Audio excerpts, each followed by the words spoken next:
राजीव गांधी अमर है। राजीव गांधी अमर है। राजीव गांधी अमर है। राजीव गांधी अमर है। अमर है। राजीव पुष्कळ अप्पर का झाला కదిరి కాంగ్రెస్ పార్టీ సీనియర్ కార్యకర్తలు సీనియర్ నాయకులు అందరి సహకారంతో మా జిల్లా కాంగ్రెస్ పార్టీ మైనారిటీ సెల్ అధ్యక్షులు ఖుదాబాద్ ఆధ్వర్యంలో ఈరోజు భారతదేశ ప్రజల కోసం ప్రాణాలు త్యాగం చేసిన శ్రీ రాజీవ్ గారి వర్ధంతి ఘనంగా జరుపుకుంటున్నాము. నాకే కాదు, భారతదేశ ప్రజల కోసం ప్రాణాలు త్యాగం చేసినందుకు చాలామందికి బాధాకరం. సోనియా గాంధీ గారు ఇటాలీకి చెందిన వారే, నాకు కూడా తెలుసు, నేను కూడా ఒప్పుకుంటాను. కానీ భారతదేశంలో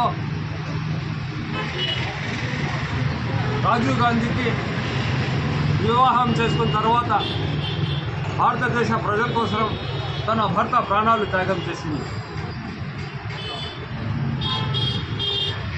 శ్రీమతి సోనియా గాంధీ గారు బతుకుతున్నారంటే రాహుల్ గాంధీ కోసం బతకలేదు, ప్రియాంక గాంధీ కోసం బతకలేదు, భారతదేశ ప్రజల కోసం బతుకుతున్నాను చేస్తున్నాను.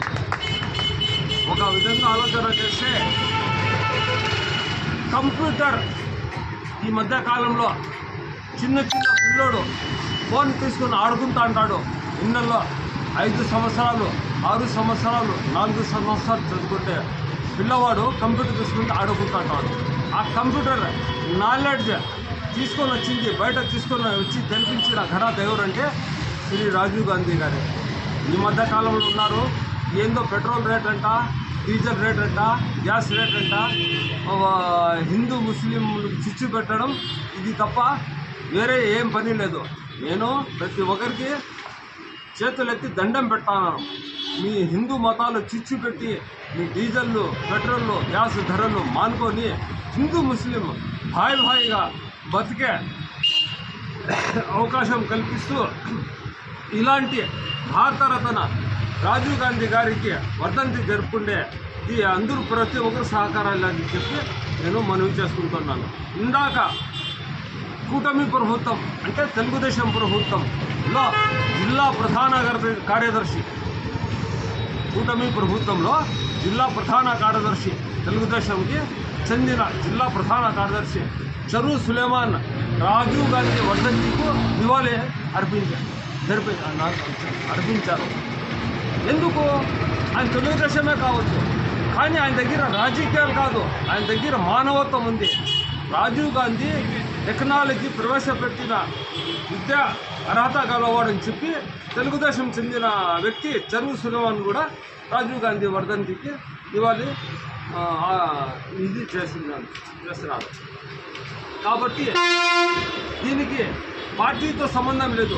ఎవరైనా కానీ ప్రతి ఒక్క పార్టీగా మన భారతదేశ మాజీ ప్రధాని కుమారుడు, మాజీ ప్రధాని రాజీవ్ గాంధీ వర్ధంతి ప్రతి ఒక్కరు జరిపించే తప్పు ఏం లేదని చెప్పి నేను మనం చేస్తుంటూ ఈ అవకాశం ఇచ్చినందుకు ధన్యవాదాలు.